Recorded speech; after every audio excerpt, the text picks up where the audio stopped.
నమస్కారం అండి. మనం ఇప్పుడు ఎద్దనపూడి సులోచనారాణి గారు రచించిన 'ఆరాధన' అనే నవలలోని 4వ భాగాన్ని విందామా?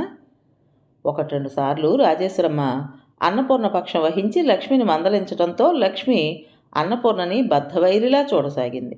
అన్నపూర్ణ అన్నం పెడితే తినదు, జళ్ళు వేస్తాను రమ్మంటే రాదు. ఆప్యాయంగా అన్నపూర్ణ ఎంత పిలిచినా తలతిక్కగా సమాధానాలు చెప్పడమే కాకుండా నువ్వు మూగదానివి, ఏ ఏ అని వెక్కిరిస్తుంది.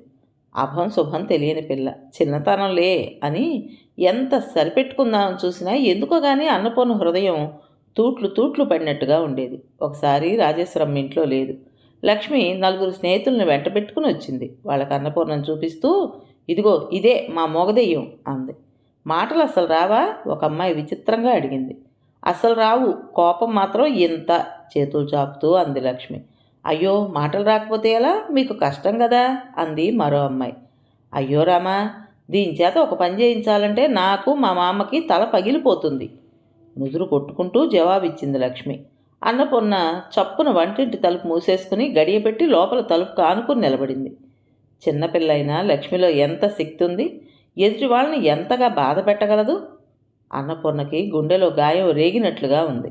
ఇంతవరకు ఎవరూ ముఖం మీద తన మూగతనం గురించి ఇంత సూటిగా అని బాధ పెట్టలేదు. తను అసలు ఎందుకు బాధపడాలి? తలుపులు తెరిచి వెళ్ళి లక్ష్మిని లాగి పుచ్చుకుని ఒక చెంపకాయ కొడితే రోషంతో బుస్సుమన్న అన్నపూర్ణ గడియ తీయబోయి అంతలోనే నిగ్రహించుకుంది. ప్రయోజనం ఏమిటి? రాజేశ్వరమ్మ గారు కానీ అనంత కానీ ఇంటికి తిరిగి రాగానే దానికి 1000 అర్థాలు వచ్చేలా నానా మాటలు కల్పించి చెబుతుంది. అదంతా అబద్ధం అని చెప్పి ఖండించగల శక్తి తనకు లేదు. అయినా లక్ష్మికి తన మీద ఎందుకంత కోపం? ఏం చేసింది తను? తన తల్లి స్థానంలో వచ్చిన మనిషేనా? తమ ప్రేమాభిమానాల్లో తండ్రి దగ్గర పాలు పంచుకుంటుందేమోనని భయమా? ఆ పసి హృదయానికి ఇంత తెలుస్తుందా? అయినా ఆ రెండూ తనకి లేనే లేవుగా. ఈ ఇంట్లో ఉందంటే అది కేవలం తనతో వాళ్ళకి చాలా అవసరం ఉంది కాబట్టే. అనంత హృదయంలో తనకు స్థానం ఎక్కడ? అక్కడ ప్రవేశమే లేదయ్యే. ఈ విషయం ఎవరైనా లక్ష్మికి నచ్చజెపితే ఎంత బాగుండును. తనకు మాటలు వస్తే ఇవన్నీ చెప్పుండేది. నిజంగా ఎంత దురదృష్టం! పిన్ని, పిన్ని! బాబు తలుపు తట్టాడు. అన్నపూర్ణ తలుపు తీసింది. నన్ను లోపలికి రానివా? అన్నపూర్ణ చప్పున వాడిని లోపలికి లాక్కుని తలుపు వేసుకుంది. వాడికి ఒక్కడికే ఎందుకో తన మీద మమకారం. ఏంటి పిన్ని? అమాయకంగా అడిగాడు. ఏమి లేదన్నట్లు తలూపింది. ఏడుస్తున్నావా? కళ్ళు తుడిచాడు. అన్నపూర్ణకు నిజంగా దుఃఖం వచ్చింది. ఎలాగో నిగ్రహించుకుని వాడి ముఖం నిండా ముద్దులతో నింపి హృదయానికి హత్తుకుంది. పిన్ని, మరే నాకు జంతికలు పెట్టవా? అల్మార్లో కనిపిస్తున్న డబ్బాల వైపు ఆశగా చూపించాడు. పెడతాను బాబు, పెడతాను, తప్పకుండా పెడతాను. నీకేది కావాలన్నా ఇస్తాను అనుకుంటూ అన్నపూర్ణ వెళ్ళి డబ్బా తీసి వాడి చేతికిచ్చి తీసుకోమంది. బాబు అన్నపూర్ణ చేతిలోంచి క్రిందికి జారి డబ్బా నేల మీద పెట్టమన్నాడు. అన్నపూర్ణ అలాగే చేసింది. ఏమిటే లక్ష్మి, ఎంతమంది ఇంట్లో చేరారు? ఇల్లు ఓ కొలిక్కి తేవడానికా? పిన్నేది? అప్పుడే లోపలికి వస్తున్న రాజేశ్వరమ్మ అంది. ఏమో మా అమ్మ, అరగంట అయింది ఆవిడగారు వంటింటి తలుపులు బిగించుకుని లోపల కూర్చుంది. ఏం చేయను, తలుపులన్నీ తీసున్నాయి. కుక్కలు వస్తాయేమో అని వీళ్ళందరినీ పిలుచుకొచ్చి ఇక్కడే ఆడుకుంటున్నాను అంది లక్ష్మి ఎంతో బుద్ధిమంతురాలిలా. నా తల్లే, నా బంగారు కొండ అంటూ రాజేశ్వరమ్మ లక్ష్మి బుగ్గలు పుణికింది.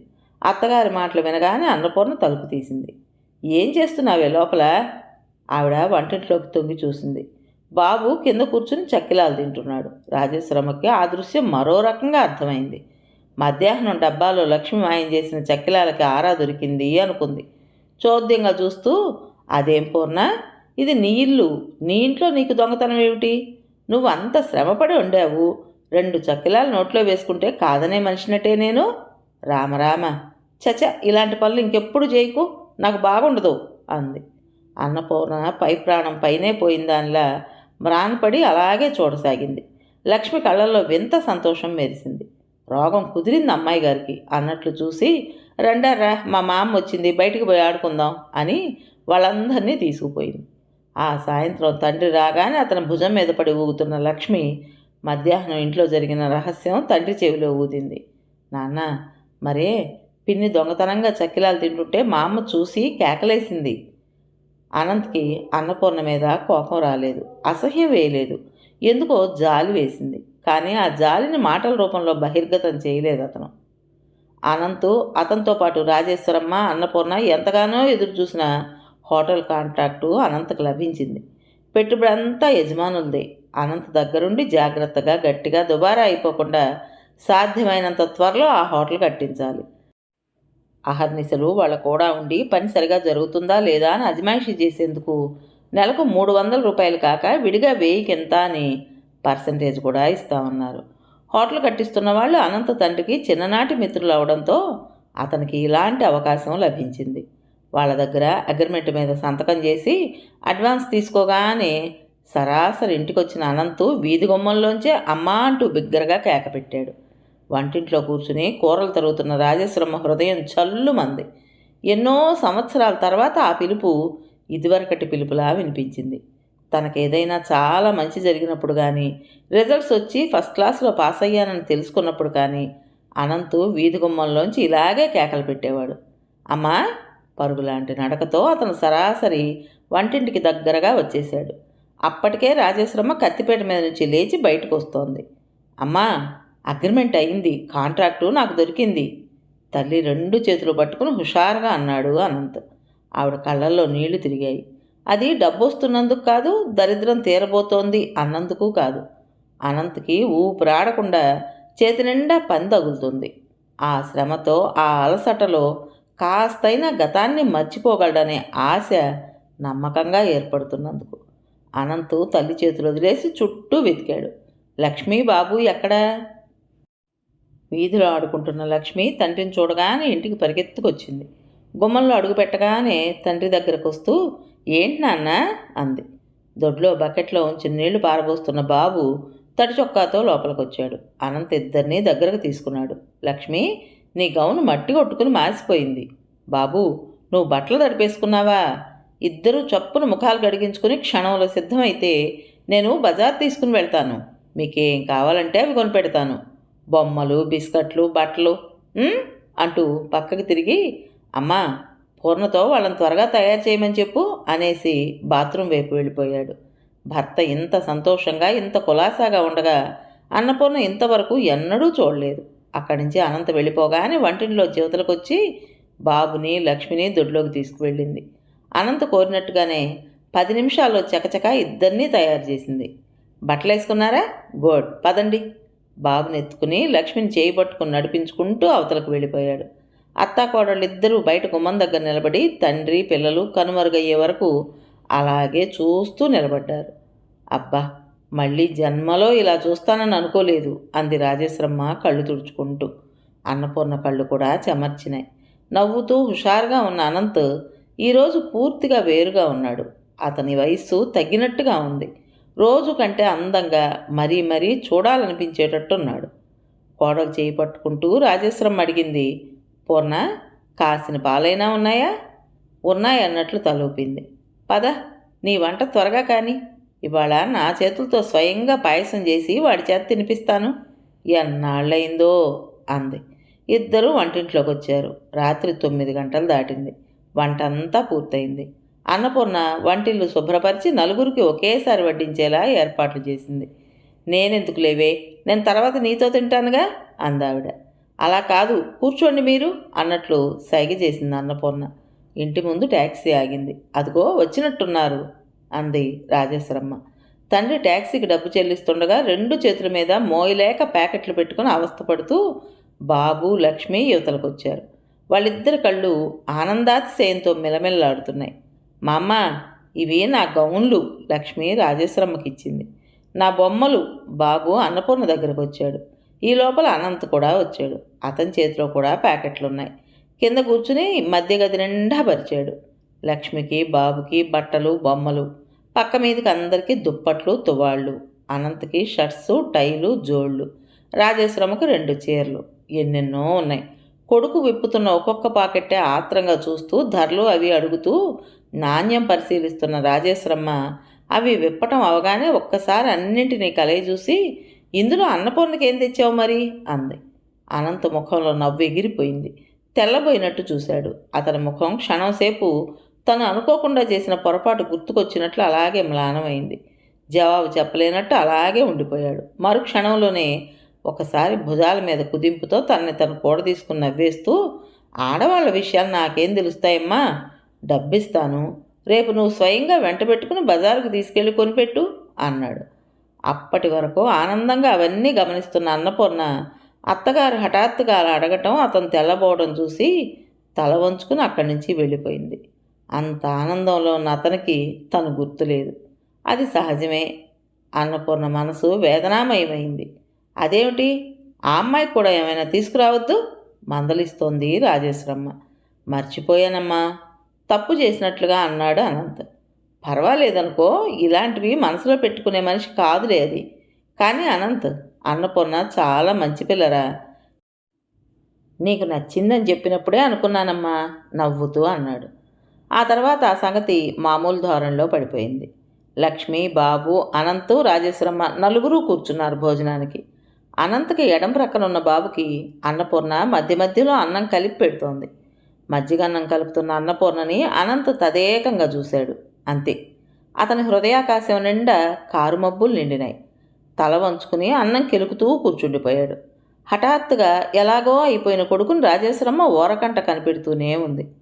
అతని ఆంతర్యంలో మెదులుతున్న ఊహలు కూడా పసిగట్టింది. అయినా పైకి మామూలుగా ఏమీ తెలియనట్టే అడిగింది. ఏమిటి అనంత్, అలా కూర్చుండిపోయావు? ఏం కావాలి?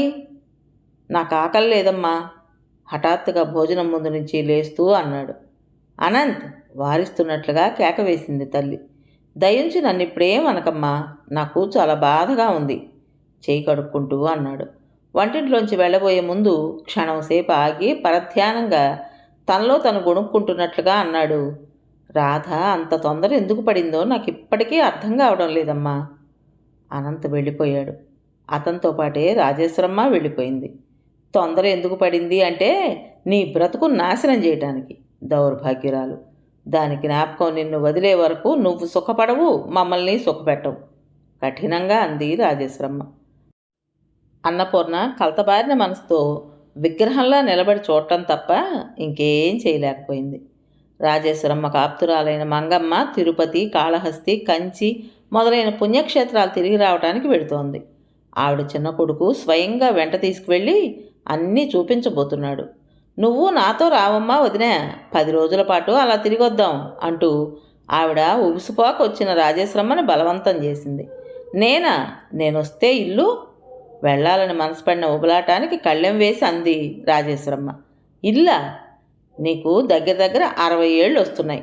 ఇంకా ముక్తి మోక్షం కోసం కృష్ణారామ అనుకోకుండా ఇల్లు వాకిలి అని భ్రమలు పెట్టుకుంటున్నావా? ఈ 10 రోజుల్లో నీ సంసారానికి ఏం ప్రమాదం రాదులే. నీ కోడలు నోట్లో నాలుక లేందైనా చాలా సమర్థురాలని వాడవాడంతా చెప్పుకుంటూనే ఉన్నారు. అందాక ఇల్లు ఆ అమ్మాయి చూసుకోలేదా? రేపు దేవుడు వచ్చి రమ్మన్నప్పుడు ఏం చేస్తావు ఈ సంసారాన్ని అంది మంగమ్మ. గంటసేపు వాదించి మంగమ్మ నచ్చజెప్పగా చివరికి రాజేశ్వరమ్మ బయలుదేరటానికి అంగీకరించి మాటిచ్చొచ్చింది. సాయంత్రం కొడుకు అన్నం తింటున్నప్పుడు మెల్లగా తన ప్రయాణం గురించిన వార్త మంగమ్మ ఎలా పట్టుబడుతున్నది అతని చెవిన వేసింది. ఆ మాట విని అనంత తెల్లబోయి చూశాడు. నువ్వు వెళితే ఇక్కడ ఎలా అమ్మా అన్నాడు. ఒక్క 10 రోజులే కదుట్రా, ఎలా ఏమిటి, కోడలు లేదా అంది. ఉందిలే అన్నట్టుగా అనంత తల తిప్పాడు. 10 రోజులని పేరే కానీ ఎంతలో తిరిగి వస్తాం అంది ఆవిడ తేలిగ్గా. ఈ సమయంలో కొడుకు ముఖం చూస్తే అంగీకరిస్తాడని కానీ ఈ ప్రయాణం ముడిపడుతుందని కానీ ఏమాత్రం ఊహించలేదు. నువ్వు 10 రోజులని ఎంత తేలిగ్గా చెప్పేస్తున్నావమ్మా? 10 రోజులా? 10 గంటలు కాదు, 10 నిమిషాలు కూడా నువ్వు లేకుండా నేను గడపలేనన్న సంగతి నీకు తెలియదా? నిష్ఠూరంగా అన్నాడు అనంత్. రాజేశ్వరమ్మ ముఖం క్షణంసేపు పుత్రవాత్సల్యంతో దీప్తివంతమైన వెంటనే మళ్ళీ గంభీరంగా మారిపోయింది. రేపు నేను ఈ గుక్కెడు ప్రాణం వదిలేస్తే ఏం చేస్తావురా అంది నవ్వుతూ. అమ్మా అనుకోకుండా వీపు మీద చెళ్ళుమని దెబ్బతిన్న మనిషిలా అరిచాడు అనంత్. ఊరుకో, ఏమిటా అరుపులు? ఎవరైనా వింటే నవ్విపోతారు. ఒకేసారి ఈ సత్యం భరించే కంటే ఇలా కాస్త కాస్త అలవాటు చేసుకుంటే సరి. ఈ మాటలన్నీ ఎలాగో అలా నా చేత అవుననిపించుకోవడానికేగా. అమ్మా, నీకంత ఊళ్ళు చూడాలనుంటే ఆ హోటల్ పని అయిపోతే అందరం కలిసి వెళదాం. నీతో పెట్టుకుంటే అయినట్టే అని తలాడించింది ఆవిడ. ఆ ప్రసంగం ఆ రోజు ఆగిపోయింది. మర్నాడు ఉదయం అనంత కాఫీ తాగుతుండగా రాజేశ్వరమ్మ మళ్ళీ ప్రయాణం మాట కదిపింది. ఏరా ఏమంటావు? ఏమిటమ్మా? అదే నేను యాత్ర వెళ్ళే సంగతి. అది నువ్వింకా మర్చిపోలేదమ్మా చిరునవ్వుతో అన్నాడు అనంత్. నన్ను బొత్తిగా చిన్నపిల్లని చేసి మాట్లాడకరా, నాకు ఒళ్ళు మండుతుంది. నిజంగా నీకంత వెళ్ళాలనుందా అమ్మా? నిజంగానే వెళ్ళాలనుంది. నువ్వు పంపించడానికి ఇష్టపడకపోతే నేను చేసేది ఏమీ లేదు. నా కర్మాన్ని సరిపెట్టుకుని ఊరుకుంటాను. నువ్వంత బాధపడద్దు, వెళ్ళమ్మా. ఎంత డబ్బు కావాలో చెప్పు, మధ్యాహ్నం మంగమ్మని అడిగి చెప్తాను. సరేనమ్మా. ఆదివారం నాడు ప్రయాణం నిశ్చయమైంది. రాజేశ్వరమ్మ గురువారం నుంచే కోడలకు అప్పగింతలు ప్రారంభించింది. ఇంట్లో ఏ విధంగా మసలుకోవాలో, ఆకతాయి లక్ష్మిని ఎలా దారికి తెచ్చుకోవాలో, అనంత అవసరాలను ఎలా కనిపెట్టి వాడు అడగకుండానే తీర్చాలో, ఇరుగు పొరుగుతో ఏ విధంగా సంచరించాలో ప్రతి చిన్న విషయం ఎంతో వివరంగా క్షుణ్ణంగా అన్నపూర్ణకి ఆవిడ పాఠంలా నేర్పసాగింది. అన్నపూర్ణకి అత్తగారి ప్రయాణ వార్త వినగానే గుండెల్లో రాయి పడింది. 10 రోజులు ఆ ఇంట్లో ఒంటరిగా ఉండాలంటే ఏదో దిగులు భయం కలుగుతున్నాయి. తనని కూడా వెంట తీసుకువెళ్ళమని అడగాలని ఎంతగానో అనిపించింది, కానీ అది అసంభవం అని తెలుసుకుని బలవంతంగా దిగమింగి ఊరుకుంది. రేపు ఆదివారం అనగా ఆ రోజు రాత్రి అనంత్ అప్పుడే ఇంటికొచ్చి భోజనం చేసి పడుకున్నాడు. అత్తాకోడళ్ళిద్దరూ కలిసి కూర్చుని భోజనం చేస్తున్నారు. రాజేశ్వరమ్మ హఠాత్తుగా జ్ఞాపకం వచ్చిందానిలా కంఠం తగ్గించి అంది, అసలు సంగతి మర్చిపోయాను పూర్ణ. మీ పినతల్లికి నిన్న డబ్బు మనీ ఆర్డర్ చేయించాను. దాని రసీదు వస్తుంది. మన ఇంటికి రాదులే, మంగమ్మ గారికి వస్తుంది. వాళ్ళ అమ్మాయి తెచ్చిస్తుంది. అది మా వాడి కంట పడకుండా భద్రంగా ఆవకాయ జాడి వెనక దాచుంచు అంది. తన పినతల్లిక డబ్బా అన్నట్టు చూసింది అన్నపూర్ణ. రాజేశ్వరమ్మ పెదవుల మీద చిరునవ్వు కదిలింది. కళ్ళల్లో వాత్సల్యం తొంగి చూసింది. అన్నపూర్ణకి పెరుగు వడ్డిస్తూ, అవునే పిచ్చిమొద్దు, లేకపోతే ఈ పెళ్ళికి మీ పినతల్లి ఊరికే ఒప్పుకుందనుకున్నావా? 1000 రూపాయలు పెట్టి ఆవిడ దగ్గర నుంచి నేను కొనుక్కున్నాను. ఈ మధ్య మరీ ఇబ్బందుల్లో ఉండడం వల్ల ఒక్కసారిగా ఇవ్వలేకపోయాను. ఇప్పటి వరకు అలాగే అప్పుడప్పుడు కాస్తగా పంపింది 750 రూపాయలైంది. ఇంకా 250 ఇవ్వాలి. ఈ సంగతి వాడికి తెలీదు. నువ్వు కూడా ఎప్పుడూ ఎవరి దగ్గర ఈ మాట అనకూడదు. చివరికి మీ బాబాయ్తో అయినా సరే. ఇలాంటి విషయాలు మగవాళ్ళకి అర్థమై చావు. అన్నపూర్ణ కళ్ళు పెద్దవి చేసి కొత్త విషయం వింటున్న దానిలా చూడసాగింది. తన పినతల్లి 1000 రూపాయల కోసం తనకి పెళ్లి చేసిందా? ఇది నిజమేనా? ఆమె ముఖంలో ఆశ్చర్యం కనిపెట్టిన రాజేశ్వరమ్మ నవ్వులాటగా తేల్చివేయడానికి ప్రయత్నిస్తూ అంది, ముష్టి 1000 రూపాయలు, 1,00,000 రూపాయలు పెడితే మాత్రం నీలాంటి పిల్ల నాకు దొరుకుతుందిటే. అన్నపూర్ణకి ఆ తర్వాత మింగుడు పడలేదు. అయితే అప్పుడప్పుడు అత్తగారు ఇంటి ఖర్చులకనిచ్చిన డబ్బులోంచి వాళ్ళకివ్వాలి, వీళ్ళకివ్వాలి, ఆ పూజ చేయాలి, ఈరోజు ఈ దానం చేయాలి అంటూ తన పీకల మీదకి తెచ్చి 25 పరకా తీసుకుని చేసిన పని ఇదన్నమాట. తనకు చాలాసార్లు ఆవిడ ఈ డబ్బు ఏం చేస్తుందా అన్న అనుమానం వచ్చి కూడా అడగలేక ఊరుకుంది. తనని ఈ విధంగా సంతలో గొడ్డులా అమ్మడానికి తన పినతల్లికి ఏం అధికారం ఉంది? చిన్నప్పుడు తల్లి తండ్రి పోయి తన పంచం చేరితే ఉన్న తృణమో పణమో తనే మింగింది. పైపెచ్చు గొడ్డు చేత చేయించుకున్నట్టు చాకిరీ చేయించుకుంది. తనకి కాక ఊళ్ళో వారందరికీ చేయించింది. పైగా తన తల్లి బంగారం ఉంటే అది తనే తీసేసుకుంది. ఇలాంటి మనిషిని ఏమనాలి? అన్నపూర్ణ హృదయం రోషావేశాలతో కుతకుతలాడిపోయింది. ఆ రాత్రి రాజేశ్వరమ్మ పిల్లలిద్దరినీ దగ్గర కూర్చోబెట్టుకుని తను ఊరు వెడుతున్నానని, ఊరు నుంచి రకరకాల బొమ్మలు పెద్ద బుట్ట నిండా తెస్తానని, ఈ లోపల తను లేనప్పుడు పిన్ని చెప్పిన మాట ఎవరు వింటే వాళ్ళకిస్తానని ఆశలు పెట్టింది. లక్ష్మి, బాబు నేనంటే నేనని వాగ్దానాలు చేశారు. అత్తగారింట్లో లేదన్న సాహసంతో అన్నపూర్ణ ఇన్నాళ్ళకి పెంతంటికి ఉత్తరం వ్రాయడానికి కూర్చుంది. మొదట క్షేమ సమాచారాలు వ్రాస్తూ తను ఇక్కడ చాలా హాయిగా ఉన్నట్టు తెలియపరుస్తూ ఎంతో క్లుప్తంగా రాద్దామనుకున్న అన్నపూర్ణకి తీరా కాగితం కలం తీసుకుని బాబాయ్ అని మొదలుపెట్టేసరికి అన్ని విషయాలు వాటంతటవే ఒకదాని వెంట మరొకటి గొళ్ళేలుగా వచ్చేసినాయి. వాటిలో 2 విషయాలు ముఖ్యంగా ప్రధాన పాత్ర వహించినాయి. ఒకటి, లక్ష్మి పసి మనసులో తన పట్ల అకారణంగా ద్వేషం ఏర్పడిందని, దాన్ని రూపుమాపడానికి తనేం చేయాలో తెలుపమని. రెండోది, అనంత జీవితం నిండా, అతని ఆలోచనల నిండా అతనిలో అణువణువున ఆక్రమించుకుని ఉన్న బాధ తొలగి అతని హృదయంలో ఏ చిన్న మూలైనా సరే, అదెంత చిన్న చోటైనా సరే తనకు ప్రవేశం కలగాలనే తహతహ తనకెందుకు ఏర్పడిందో తనకే తెలియడం లేదని. ఉత్తరం చివర తన మనసులోని ఘర్షణ ఇలా వ్రాసింది అన్నపూర్ణ. బాబాయ్, ఒకప్పుడు నేను ఈ మాత్రం అవకాశం దొరక్కపోదని, అదే ఈ జన్మకి మహాభాగ్యం అవ్వగలదని నమ్మాను. ఈ నమ్మకం ఎందుకో గానీ ఇప్పుడు చెదిరిపోతోంది. నా జీవితంలో నాకే ఏదో లోపం, అసంతృప్తి కనిపిస్తున్నాయి. ఈ ఇంట్లో ఆదరంగా చూస్తున్నారనడంలో ఏమాత్రం సందేహం లేదు. కానీ ఆ ఆదరణలో తమ అవసరాలను తీరుస్తూ శరీర కష్టం చేసే మనిషి మీద కనపరిచే కృతజ్ఞత తప్ప ఆత్మీయతను పంచిచ్చే సాన్నిహిత్యం లేదు. వాళ్ళు కూర్చున్నప్పుడు వాళ్ళతో సమానంగా నేను కూర్చోలేను. వాళ్ళతో కలిసి కులాసాగా నవ్వలేను. వాళ్ళందరి మధ్య నేను పూర్తిగా వేరు, పరాయిదాన్ని అనే భావం నా నరాల్లోనూ నిండిపోతోంది. నేను మీ దగ్గర మసిలేటటువంటి స్వేచ్ఛ నాకు ఈ ఇంట్లో ఎప్పటికైనా వస్తుందో లేదో, అసలు ఎన్నటికీ రానే రాదో నాకే తెలియడం లేదు. బాబాయ్, నా భర్త అని మీరంతా ముద్ర వేసిన ఈ అనంత్ అనే వ్యక్తిలో నా పట్ల కాస్త ఆపేక్ష కలగాలని, నన్నుగా అతను గుర్తించాలని, అతనికి నేను రవ్వంత సన్నిహితం కావాలని, అతని ఆలోచనల్లో నాకు భాగం ఉండాలని నేను కోరుకోవడం తప్ప అది దురాశ? కేవలం ఆశ్రయం కోసం, తిండి బట్టల కోసం అయితే నేను ఈ ఇంట్లోనే ఎందుకు ఉండాలి? ఈ ప్రపంచంలో ఇంకెన్ని ఇళ్ళు లేవు? ఇంకో విషయం కూడా నాకే చాలా ఆశ్చర్యం వేస్తోంది. మన ఊళ్ళో ఉండగానే నేను అంతమందికి అన్ని విధాలా చాకరీ చేసి పెట్టాను, కానీ వాళ్ళల్లో ఒక్కరి దగ్గర నుంచి కూడా నేను ఏమీ కోరలేదు. నిస్వార్థంగా, నిరాపేక్షగా చేశాను. కనీసం అయ్యో మనకి చేసిందే అనే ఒక మంచి మాట కోసం కూడా నేను ఎదురు చూడలేదు. అలాంటి దాన్ని నేను ఇక్కడ ఇంత స్వార్థపరురాలని ఎందుకు అవుతున్నాను? ఇన్ని ఆలోచనలు నాకెందుకు వస్తున్నాయి? నాకు బొత్తిగా అర్థం కావడం లేదు. నువ్వు వెంటనే నేనేం చేయాలో ఆదేశం పంపు, శిరసావహిస్తాను. మా అత్తగారు తిరిగి వచ్చిన తర్వాత నేను నీకు ఉత్తరాలు రాయడం సాధ్యం కాదు. కారణం వేరుగా ఏమీ లేదు. ఆవిడేం అభ్యంతరం పెట్టదు, కానీ నాకే సిగ్గు అనిపిస్తుంది. ఈ ఉత్తరం రాయడానికి నాకు ఎన్ని గంటలు పట్టిందో నువ్వు ఊహించగలవనే నమ్ముతున్నాను. పిన్నికి ఎలా ఉంది? పిల్లలిద్దరికీ నా ఆశీర్వచనములు. నీ జవాబు కొరకు నేను ఎదురు చూస్తూ ఉంటానన్న సంగతి మర్చిపోకు. నీ పూర్ణ. అన్నపూర్ణకి పెంతండ్రి నుంచి వెంటనే సమాధానం వచ్చింది. ఆ ఉత్తరం సాయంత్రం 5 గంటల పోస్టులో వచ్చింది.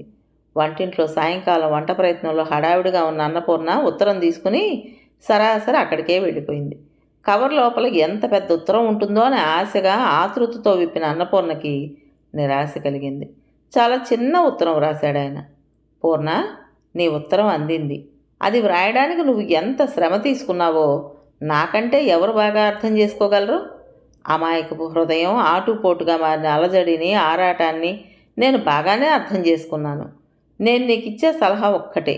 ఈ లోకంలో పట్టుదల అనేది ఉంటే జయించలేనిదంటూ ఏదీ వేరే లేదు. లక్ష్మిది పసి హృదయం. తల్లి జ్ఞాపకం మనోవీధిలో ఉండుంటుంది.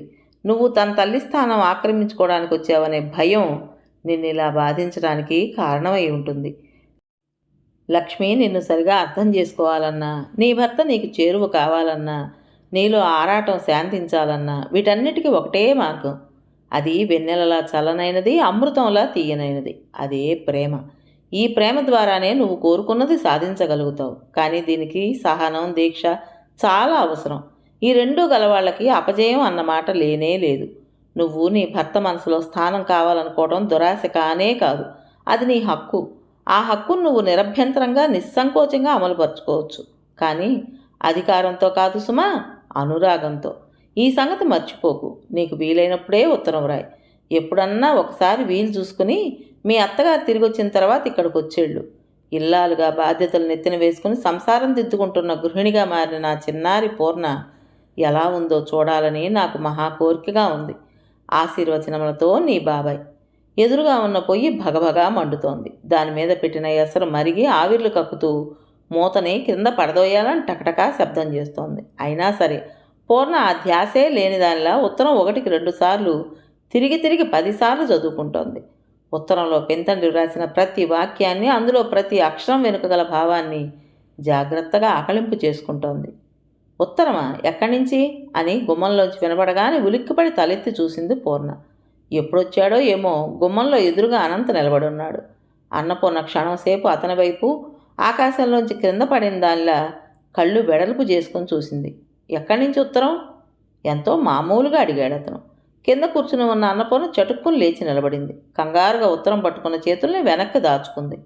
అన్నపూర్ణ మామూలుగా నిలబడి ఉంటే అనంత తను అడిగిన ప్రశ్నకి సమాధానం కూడా ఆశించకుండా అక్కడి నుంచి వెళ్ళిపోయేవాడే. కానీ అన్నపూర్ణలో హఠాత్తుగా వచ్చిన ఆ మార్పు, మనిషిలో స్పష్టంగా కనిపిస్తున్న ఆ బెదురు చూసేసరికి అనుమానం వచ్చింది. ఎక్కడి నుంచి అన్నాడు రెట్టిస్తూ.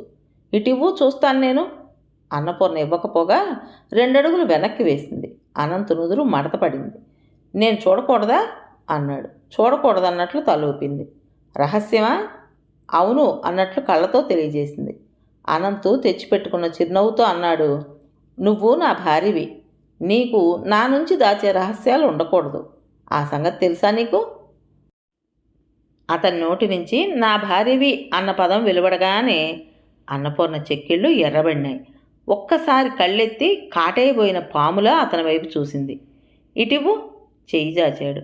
అన్నపూర్ణ నుంచి ఎలాంటి సమాధానం రాలేదు. నువ్వు రహస్యం అంటున్నావు కాబట్టి నేను తప్పక చూసి తీరుతాను. నా ఇంట్లో నాకు తెలియని రహస్యాలంటూ ఏవీ ఉండకూడదు. అనంత గుమ్మం దాటి లోపలికొచ్చాడు. అన్నపూర్ణ చప్పున వెనక్కి తగ్గింది. నేను ఇంతవరకు నువ్వు చాలా మంచి అమ్మాయివనే అనుకుంటున్నాను. ఈ రోజుతో నా అభిప్రాయం మారింది నవ్వుతూ అన్నాడు. అతని దగ్గరగా రాకముందే అన్నపూర్ణ చటుక్కున వంగి చేతిలో ఉత్తరాన్ని మండుతున్న పొయ్యిలో విసిరేసింది. అరే ఏమిటా పని? అనంతు చప్పున వంగబోయాడు. అన్నపూర్ణ బలంగా అతని చేతిని తన 2 చేతులతో పెనవేసి ఆపి ఆ ఉత్తరం అందకుండా చేసింది. అనంతు చూస్తుండగానే నిమిషంలో అన్నపూర్ణ రహస్యాన్ని అగ్నిదేవుడు స్వాహా చేసి తన కడుపులో దాచుకున్నాడు. అనంతు నిశ్చేష్టుడై చూశాడు. అతని ముఖం కఠినంగా క్రోధంగా మారిపోయింది. అన్నపూర్ణ మెల్లగా అతని చేతిని వదిలేసింది. ఎందుకు అలా చేశావు? నిదానంగా అడిగాడు. అన్నపూర్ణ సమాధానం చెప్పలేదు. తల వంచుకుని పైట కొంగు ఉండ చుడుతూ నిలబడింది. ఆ రహస్యమేదో ఇవాళ దాచగలిగావు. ఎల్లకాలం నా నుంచి నువ్వు దాచలేవు. ఇంకోసారి అలా చేస్తే అనంత చెయ్యి విసురుగా పైకి లేచింది. తన చెంప మీద పడబోతున్న దెబ్బని తప్పించుకోవటానికి అన్నట్లుగా అన్నపూర్ణ తల ప్రక్కకు తిప్పి కళ్ళు గట్టిగా మూసుకుంది. ఆ తిప్పిన మూతి, మూతపడిన కళ్ళు చూసేసరికి అనంత చెయ్యి దానంతట అదే కిందికి వాలిపోయింది. హఠాత్తుగా అతనిలో వివేకం మేలుకుంది. కొట్టడానికి ఎవరితను? ఏం అధికారం ఉంది? అమ్మ కోసం, ఈ ఇంటి కోసం, పిల్లల కోసం బలవంతంగా ఆ కంఠానికి తాళి కట్టానే తప్ప అన్నపూర్ణొచ్చి ఇన్ని నెలలైనా ఒక్కనాడు కూడా తను భార్య అనే దృష్టితో చూడలేదు. ఆ అమ్మాయికి రహస్యాలుంటే ఉండని, ఎందుకున్నాయి అని అడిగే హక్కు కానీ, అవేమిటో తెలుసుకోవాలనే అధికారం కానీ తనకి లేనే లేవు. ఇలాంటి ఆలోచనలు ఒకదాని వెంట మరొకటి తరుముకు రాగానే అతని కోపం ఊదేసిన దీపంలా చల్లారిపోయింది. ఎత్తిన చేతిని దించినవాడు నన్ను క్షమించు అన్నట్లుగా గొణిగి గిరుక్కున వెనక్కి తిరిగి అక్కడి నుంచి వెళ్ళిపోయాడు. అన్నపూర్ణ తెల్లబోతూ చూడసాగింది. నవల పేరు ఆరాధన. రచించిన వారు ఎద్దనపూడి సులోచనారాణి గారు. ఇంతటితో ఈ నవలలోని 4వ భాగం పూర్తయింది. విన్నారు కదండి. మరి ఈ కథ మీకు నచ్చిందా? నచ్చినట్టయితే లైక్ చేసి మరో 4గురికి షేర్ చేయండి. అలాగే కొత్త వాళ్ళు కనుక మన ఛానల్ని చూస్తున్నట్లయితే తప్పకుండా సబ్స్క్రైబ్ చేసుకోండి. ఉంటానండి.